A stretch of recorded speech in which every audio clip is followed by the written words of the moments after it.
We're building up to racing in Lombok, Indonesia.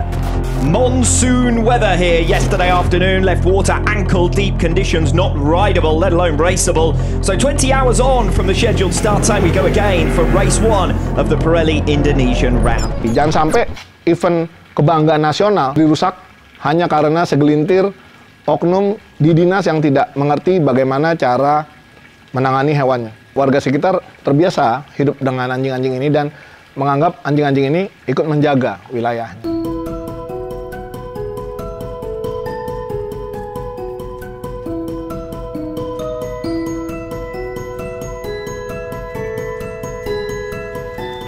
Kasus Mandalika kami dengar tanggal 21 November 2021 melalui media online Tempo yang memberitakan ada 7 bangkai anjing yang diduga diracun menurut warga sekitar. Yang warga sekitar juga keberatan atas upaya peracunan ini, dugaan peracunan ini. Karena warga sekitar terbiasa hidup dengan anjing-anjing ini dan menganggap anjing-anjing ini ikut menjaga wilayahnya. Kami menyelidiki apa penyebab kematian dari anjing-anjing ini. Kami berkoordinasi dengan tim lokal, dengan Lombok Animal Rescue, Dokter Gede dan kawan-kawan, untuk mengamankan kadaver alias bangkai anjing yang ditunjukkan oleh warga. Kami mengamankan pada tanggal 24 November 2021. Setelah kami mempersiapkan semuanya, kami membeli freezer dulu untuk mengamankan kadaver. Karena kita harus menghentikan proses pembusukannya dari waktu yang terus berjalan agar bangkai ini bisa diperiksa dengan baik.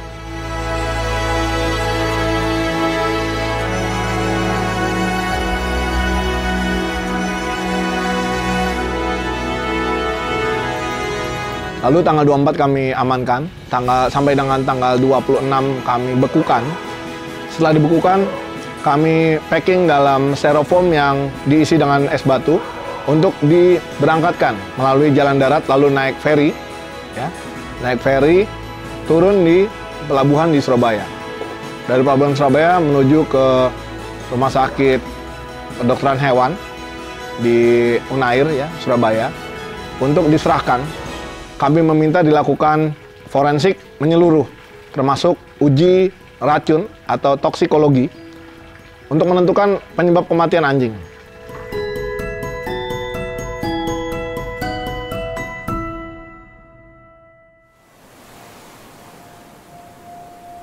We're building up to racing in Lombok, Indonesia for the 13th and final stage of the 2021 campaign. For a second season in a row, the Superbike World Championship comes down to the season finale. No Superbike title has ever been lost from this position at the final round, so it could be the end of an era, but Ray won't go down without a fight.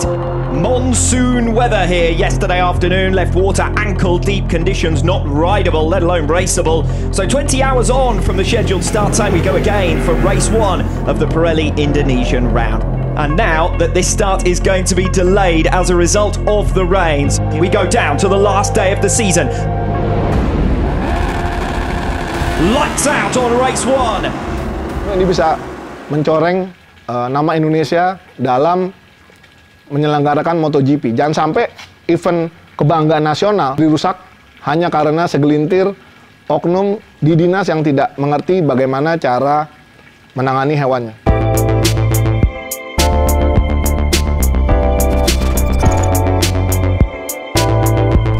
Kalau mau bunuh saja. Berharap ini bisa menjadi efek jerah juga agar penanganan hewan itu tidak seenaknya, sudah ada aturan. Jangan sampai pelaksana tugas ini malah mengabaikan aturan yang sudah ada.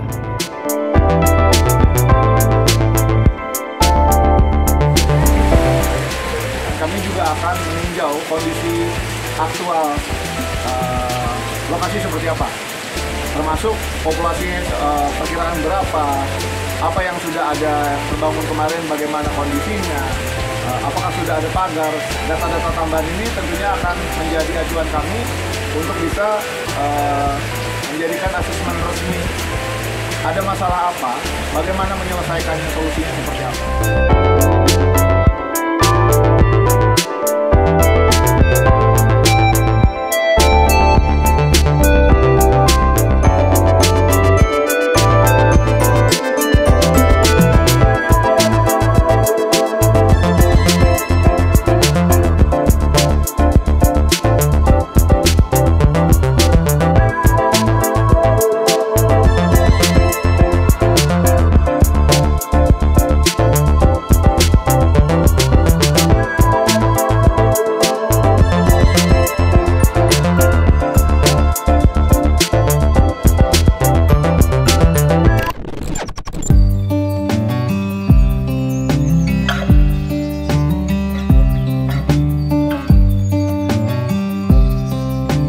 Kami tidak bisa membawa sekedar bangkai saja lalu dugaan dan lain-lain, tapi kami perlu mempunyai pijakan ilmiah yang bisa dipertanggungjawabkan secara ilmu dan pembuktian nantinya. Hasil dari forensik ini keluar tanggal 5 Januari 2022. Kami bersiap, lalu tanggal 10 kami berada di Lombok, 10 Januari 2022, untuk bertemu dengan beberapa saksi yang ada di lokasi yang membantu mengamankan anjing tersebut. Lalu tanggal 11-nya kami membuat pengaduan masyarakat. Namun ternyata polisi bergerak lebih cepat. Setelah tanggal 11 diterima sebagai aduan masyarakat, tanggal 13 kami dimintai keterangan. Saya dimintai keterangan bersama dokter Gede. Lalu tanggal 15 pemeriksaan saksi-saksi lainnya. Kalau mau bunuh saja katanya. Kalau mau nangkap, nanti kalau sudah tertangkap, telepon saya bilang, ya kan? Tapi kita tidak mau, masa kita tega bunuh anjing sedang kita kasih makan juga kan? Kami menemukan bahwa penyebab kematiannya bukan racun. Kami melakukan 5 kali uji toksikologi yang hasilnya tetap negatif. Artinya anjing ini mati bukan karena racun. Tapi ada sesuatu yang lebih horor daripada itu. Ternyata anjing ini mati dengan cara dibacok. Ada jeratan di vena lengan kaki depannya. Lalu ditemukan resapan darah pada rongga hidung, rongga mulut, rongga tenggorokan, rongga dada, paru-paru. Lalu dari keterangan forensik ini, penyebab kematiannya adalah luka benda tajam. Bisa dibayangkan, bisa kita rekonstruksi bahwa ada jeratan vena di kanan, lalu ditemukan juga makanan yang belum dicerna dalam perut. Artinya anjing ini coba dijebak, jeratnya itu masih ada talinya, di bangkai itu masih ada talinya dan kayunya untuk menahan. Lalu ketika anjing itu berontak, dihantamlah dengan benda tajam dari arah atas hingga kena ke rahang bagian atas.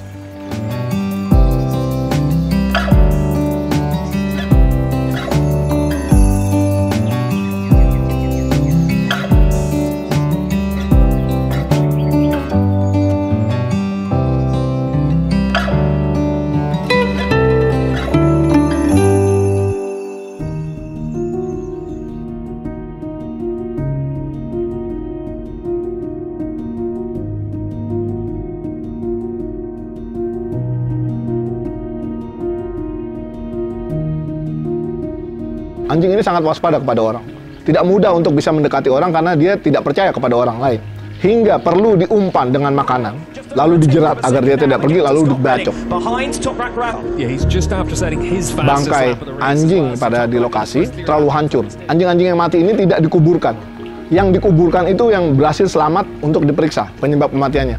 Yang satu lagi, itu yang kami temukan di pinggir jalan dan hanya ditutup sama debu-debu dan semacam pasir begitu saja. Bukti kami berikutnya untuk melaporkan ke kepolisian adalah screenshot atau tangkapan layar dari laman website Dinas Peternakan dan Kesehatan Hewan Provinsi Nusa Tenggara Barat pada tanggal 20 dan 21 November 2022 mencantumkan pemberantasan anjing liar di sekitar sirkuit Mandalika. Ada bantahan dari kepala dinas yang terkait bahwa penanganan hewannya, penangkapan sudah sesuai dengan prosedur dan dilakukan dengan perikehewanan. Kami bertanya, jika dilakukan dengan perikehewanan, di mana letak anjingnya sekarang? Bagaimana cara menangkapnya? Dokumentasinya mana? Berapa anjing yang sudah ditangkap dan apa yang dilakukan kepada anjing tersebut?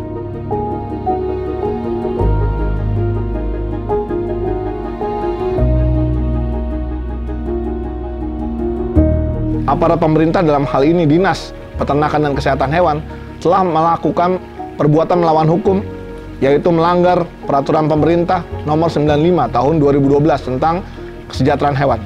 Tidak pernah ada di situ disebutkan bahwa mengendalikan hewan harus dengan cara diberantas, dibunuh, diracun, dan dibacok. Tidak ada. Malah di situ menyebutkan bahwa hewan-hewan yang ditangkap harus diperlakukan dengan baik, didampingi oleh dokter yang kompeten, kandang yang baik, diberikan makan yang sesuai dengan fisiologisnya. Sedangkan kami menemukan bukti bahwa ada anjing mati dengan dibacok.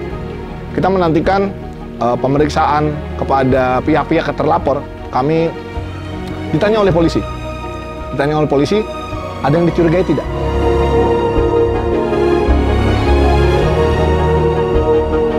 Kami menduga ada kaitan antara keterangan di laman website Dinas Peternakan dan Kesehatan Ternak Provinsi NTB dengan kejadian di lapangan. Ada korelasinya.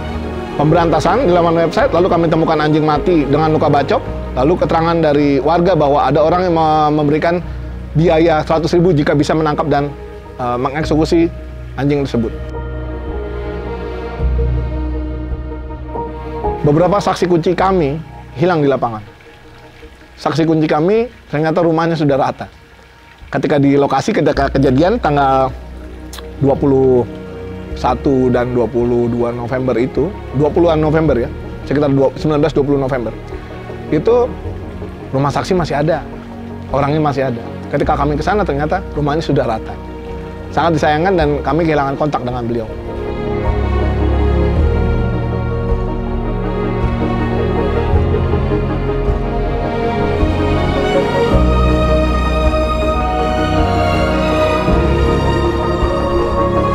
Pemerintah tidak boleh melakukan hal ini dengan secara semena-mena. Apalagi jika dilakukan secara sembrono, ini bisa mencoreng nama Indonesia dalam menyelenggarakan MotoGP. Jangan sampai event kebanggaan nasional punya dirusak hanya karena segelintir oknum di dinas yang tidak mengerti bagaimana cara menangani hewannya.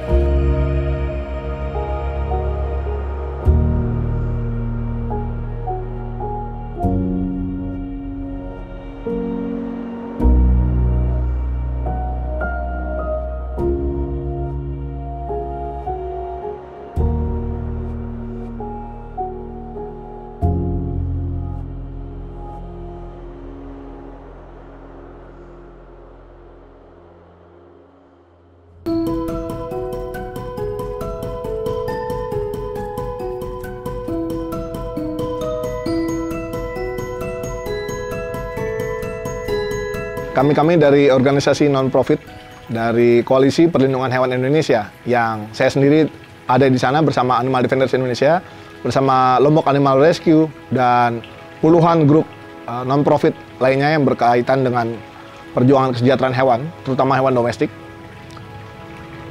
menawarkan diri untuk ikut mengatasi masalah ini. Kami siap bersama penyelenggara, kami siap bersama pemerintah, kami siap bersama komandan lapangan MotoGP untuk menangkap, mengamankan lokasi, serta merawat anjing-anjing ini. Yang penting stop pembantaian anjing di sana. Ya, jangan sampai bule-bule nanti yang ikut turun dan menjadi rame ini. Kita dari sisi masyarakat, dari organisasi non-profit, siap membantu penyelenggara, pemerintah, dan komandan lapangan MotoGP untuk membantu mengatasi anjing-anjing ini.